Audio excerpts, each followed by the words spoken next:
Good afternoon and welcome to our new video in which I would like to walk you through the main functions and everyday use of Strassmayr TS 1500 EF small emulsion sprinkler designed for a chassis of smaller trucks.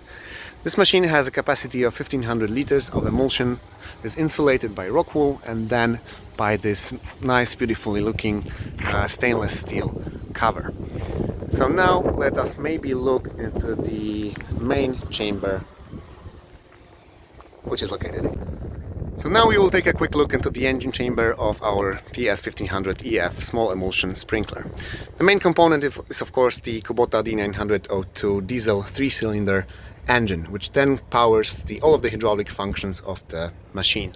The other main components in this chamber are the hydraulic oil coolant on the left, hydraulic oil high pressure filter together with tank, our additional circuit for heating of the coat of emulsion and of emulsion pump and emulsion filter. So we steal a little bit of the heat given by the coolant of original Kubota circuit and then use a heat exchanger, which is located in here, in order to provide the heat to our additional system, which is pumping through with an electrical pump the coolant through the coat of emulsion and through the coat of through the coat of emulsion filter and emulsion pump. The operator panel, which is now located here just only for the purpose of this video, will be normally located in the cabin of the truck, which will be carrying this emulsion sprinkler. So now let me go through the main functions which are located in here. Going from the top, we will find the GPS speedometer, very precise, giving us the resolution of 0.1 kilometer per hour.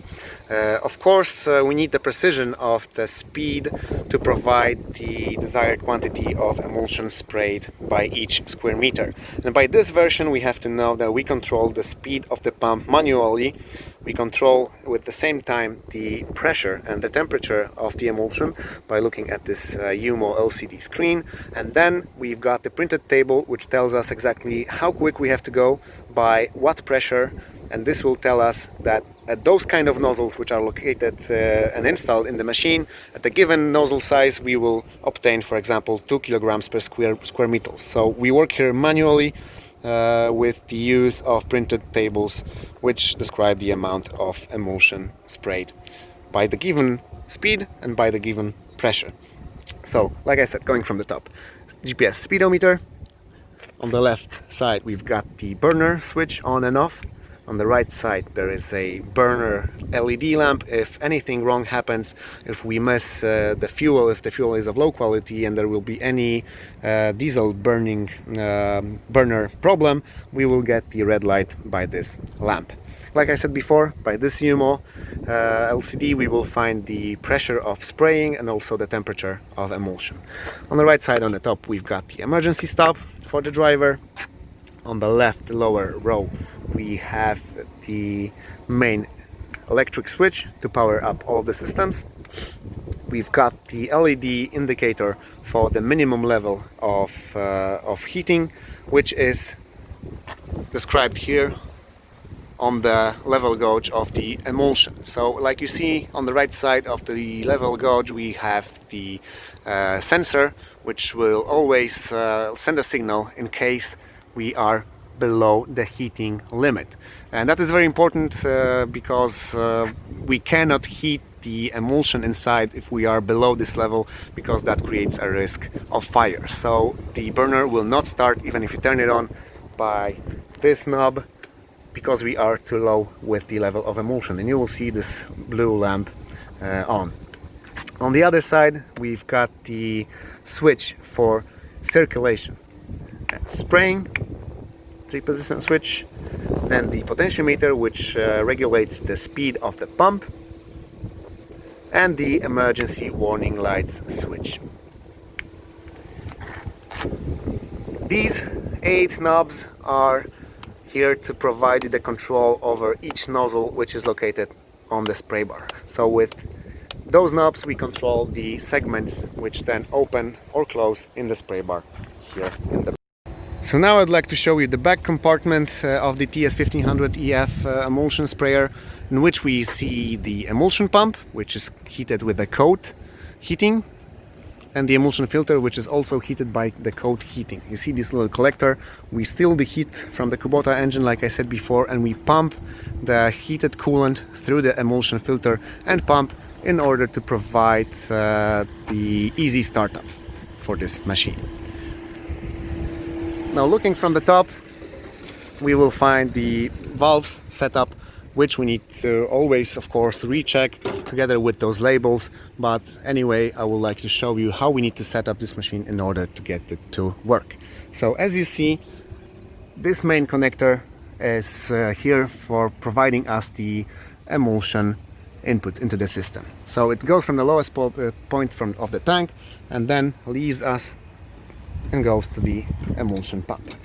The valve, which is located in here on the top, can either be set in a way which gives the circulation by, we call this the small circuit circulation, back to the tank, and then later on we can set it in this position and provide the flow of emulsion through the filter, which is located in here.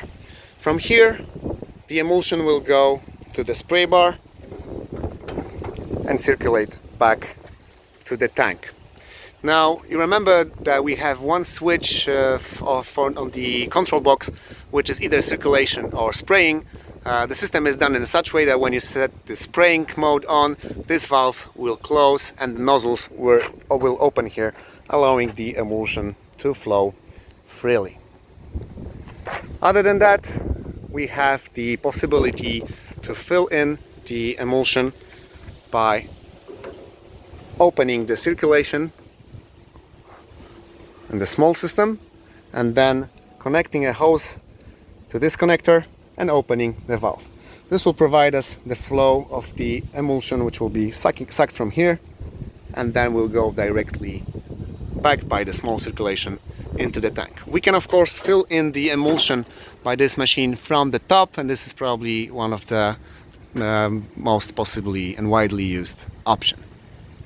Other than that, by this compartment we will always find the spraying emulsion, the pressure on the filter, and behind it we have one valve which is designed to control the output of the emulsion spraying lens.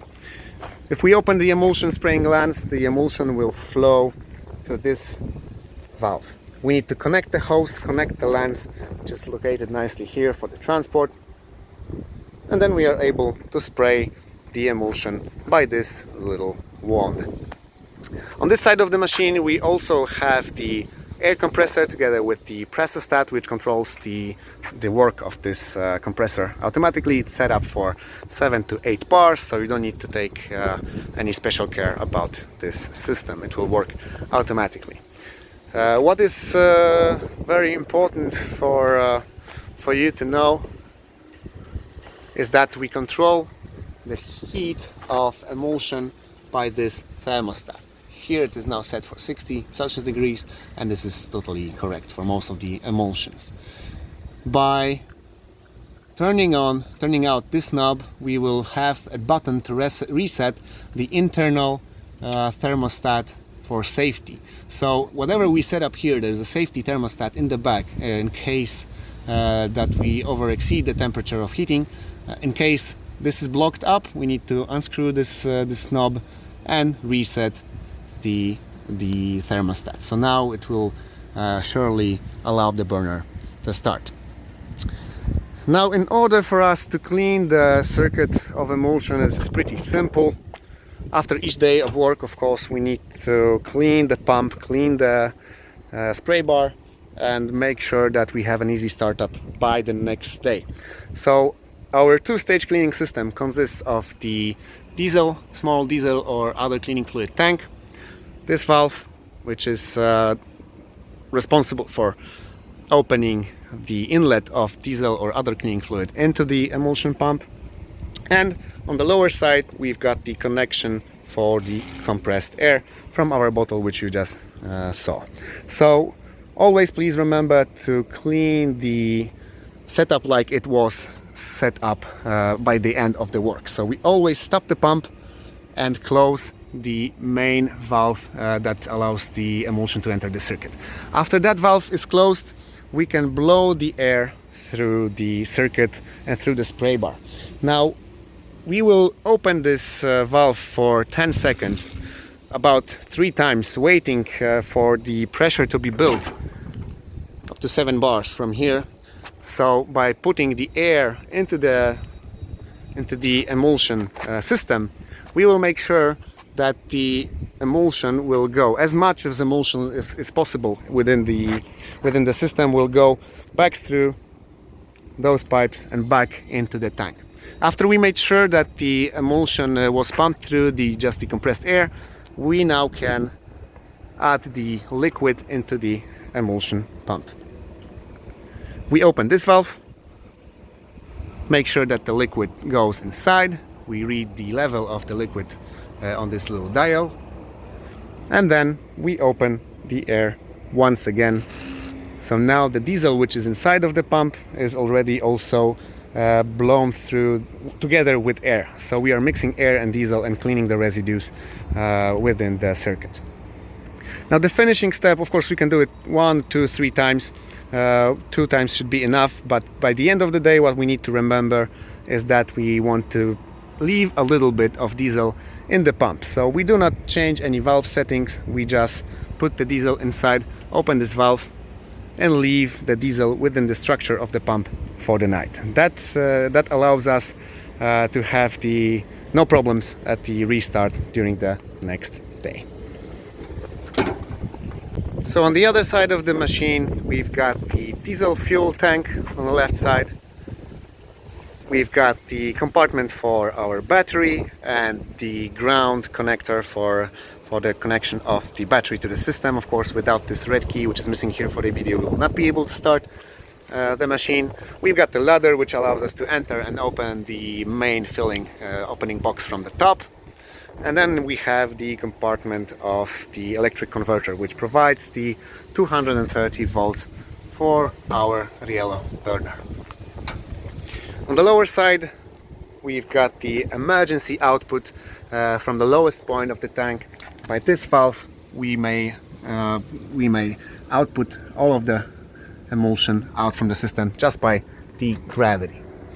Emergency stop, located in the back. Of course, always remember to make sure it is unscrewed, because otherwise you will not be able to start the engine. And I think from my side this would be it. In case if you have any questions regarding this specific machine or any other, please feel free to contact us directly and we will be happy to answer all of your questions. Thank you, goodbye, and have a nice day.